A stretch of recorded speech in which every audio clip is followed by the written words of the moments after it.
Hi, my name is Daniel and this is my best friend Bella. Today we're going to be talking to you a little bit about food. I have a very personal and intimate story behind food. I've been overweight my entire life and up until 5 years ago, these are the pants that I used to fit into. I've learned so much since I've fit into these pants. I've changed so much. I've learned the food choices you make, the lifestyle you live, it's critical to your health. Today we're going to be covering a variety of topics ranging from industrial farming to fad dieting. And I really hope that the information we're going to present here today can really open your eyes, make you reconsider the lifestyle you're living and your food choices, because you really, really are what you eat. The food choices you make, the lifestyle choices you make impact who you are. So we're going to begin our journey today talking with our friend Nate. We're going to be covering industrial farming. I come from a small farm in Michigan, similar to the one you see in the background here. Large industrial farming is ruining America. Well, we brought you here today to show you what a traditional small family farm once would have looked like. We're going to show you the progression a little later on and what it looks like now from where we came to where we've been. This is a farm similar to the one that I grew up on, however the barn was much bigger. It was specifically a dairy farm. This looks more like a chicken farm if you ask me, but as you can see it's becoming dilapidated and run down because of the agro-business that we see today. So I'm with my friend Nate here. As you can see, we're standing next to a farm. The image that most people would have when they're thinking of a farm would be a red barn. But this is not what I see. Nate, what can you tell me about what's behind us here? Well, what's going on here is we have about 300 head of cattle, and what they're all doing is standing around or laying on top of each other, waiting to get fed.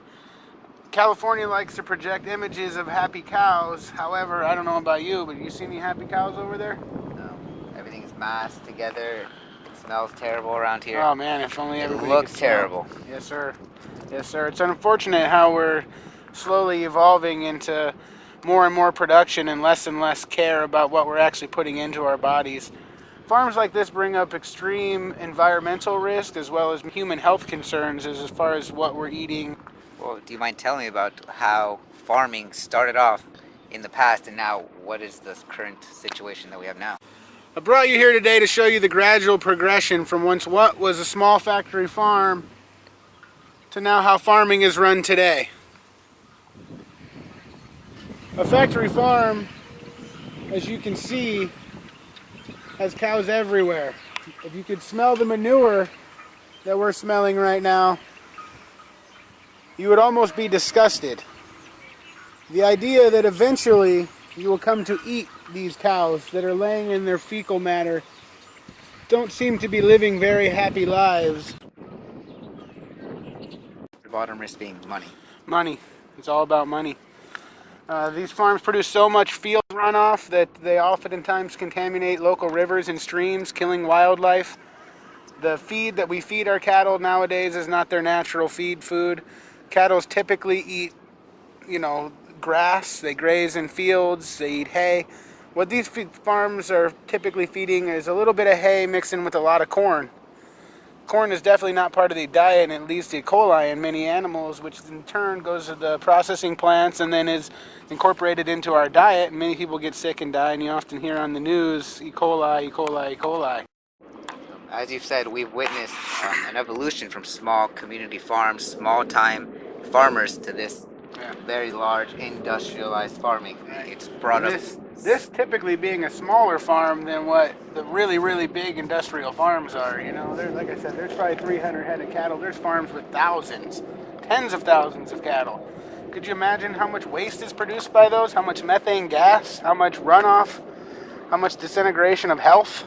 Well, you bring up some very important points. I'm going to be meeting with a friend of mine later, and we're going to be discussing exactly what these environmental concerns are having on our planet.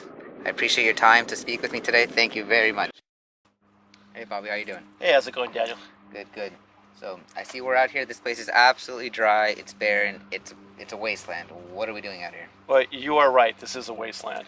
There used to be a couple thousand trees that filled this area, and a developer came in and decided he was going to build a housing tract. So they took down all these trees. There used to be 2,000 trees here. Now they're all taken down. There's nothing but stumps, and as you can see, just wood all over the place here. I see that. There's absolutely nothing here. There's nothing. But how exactly does this all have to tie into food? Well, it has a lot to tie into food. It's called global warming. And what happens when you take down trees, like in the case of what you see here, it's called deforestation. And trees store carbon from the atmosphere. When you take down a tree, that carbon is re-released into the atmosphere. So if you can imagine, my hand here is the ground surface, and this is the upper atmosphere. Everything in between, it's called a greenhouse effect. So what happens, that carbon is re-released into that area, and it produces increased temperatures. With increased temperatures, it makes it more difficult to grow produce and crops there. I see. So what you're saying basically is that our food supply, our lives, is directly dependent on global warming. It's implicated. It's directly related. Yeah, it's more than that. I mean, it's our entire future here. If you can imagine places in the world, such as Beijing, where they had the 2008 Olympics, they took down 2 billion trees. 2 billion trees. That's incredible.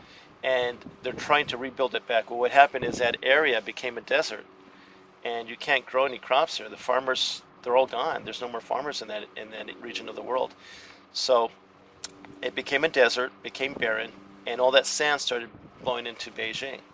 So they realized what they had done. So now they're in the process of replanting 2 billion trees in that area and trying to restore the area there.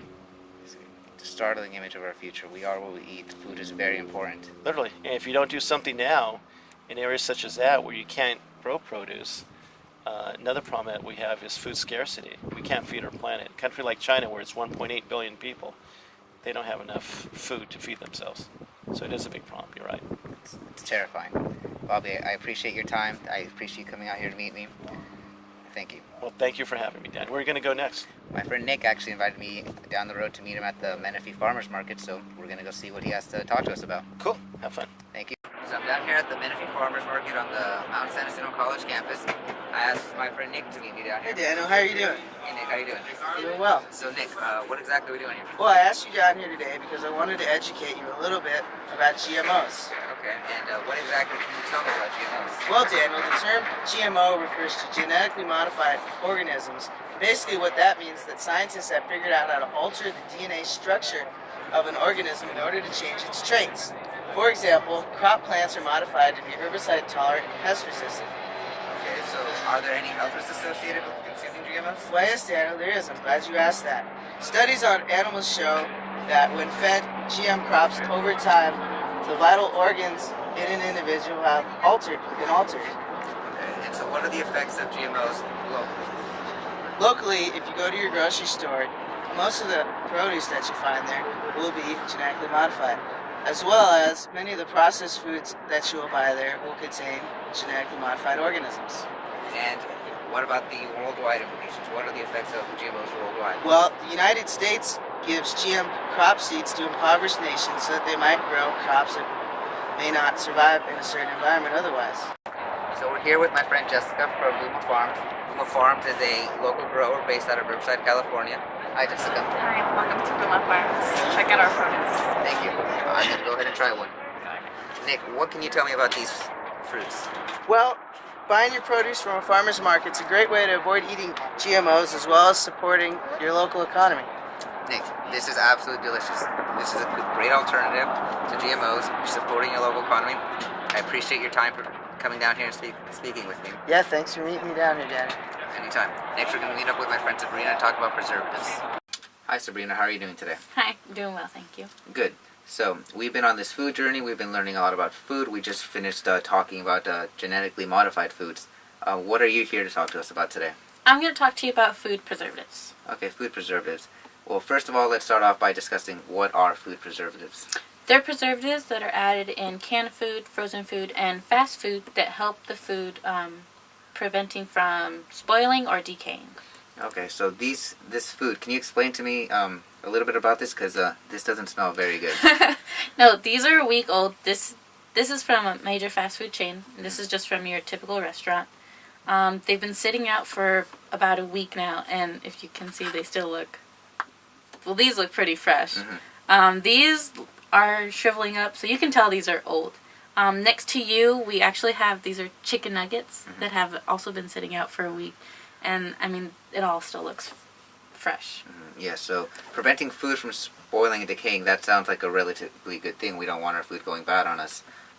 Can you tell me if there are any negative implications associated with consuming these food additives? Well, eating these occasionally is not bad, but overconsumption of fast food, which has very high levels of preservatives along with fat grams, carbohydrates, and calories, which can lead to health risks like obesity, heart attack, and diabetes. Okay. So now, can you tell me what are the names of a few common preservatives found in, most common foods? Sure, there's sorbic acid, there's potassium benzoate, sodium benzoate, potassium sorbate, and BHT, which stands for butylated hydroxytoluene. Okay, those sound like some very complicated names. I don't think most people would be able to pronounce those. Is the general public aware that these additives are found in their foods? No, the food corporations like to hide the names of these complicated words. Like if you look at canned food, for instance. If you look at the ingredients, you're not going to see any of those names I just mentioned because the corporations don't want the general public asking questions like, why are these complicated names in my food and what are they? Okay, and it's very important that the public do ask these questions. It's important that we understand what's in our food. It's important that we understand what we're putting into our bodies because we are what we eat. So I guess ultimate responsibility has to come down to the individual, right? Exactly. Okay, so Sabrina, I really want to thank you for your time for discussing food preservatives. Next, we're going to be moving on and we're going to be talking about childhood obesity, a few of the complications that arise from over-consuming too much of these types of foods. Hi Joe, how are you doing today? Hey there, Daniel. I'm doing good. How about you? I'm doing swell. So far we've been learning a lot about food. We've learned about preservatives, we've touched on GMOs, we've covered a lot. Can you tell me what we're doing here in front of this empty playground? Well, see, Daniel, we're here in front of this empty playground. As you can see, kids today don't like to exercise as much as they used to, Parents and kids are more focused on, TV or something else that's going on, The most luxurious lifestyle interests us all nowadays, but when it comes to our kids' diet and exercising habits, parents have completely fallen off the topic. And one of the reasons why is there are many distractions today, slipping kids further away from their diet and exercising habits. Okay, so you mentioned these distractions, but can you elaborate a little bit on this? Exactly why are kids obese nowadays? Well, there's a lot of kids obese due to the reason, one of the biggest industries that has grown is fast food. Kids, they see this commercial on TV, they see the toy, and they obviously are going to go to their parents, ask them for the toy, beg them, cry, and parents easily fall into it because they don't want to stand in front of a hot stove after work for an hour and a half and get tired and have the kid not listen after. They take them to the fast food restaurant, they get them the toy. It just seems like an easy situation out. Along with the internet, kids on their Twitter, Facebook, MySpace, they're on the computer for several hours. Parents haven't regulated that anymore. And well, last but not least, like I said at the beginning, reality TV shows, Parents and kids today have been putting more attention to television and magazines than their own diet and exercising habits. I see, and I believe you have a guest to speak with us today? Yeah, I have our pediatric doctor, Dr. Blanca, here today to speak to us about kids and why they are obese. Thank you for having me, Joe and Daniel.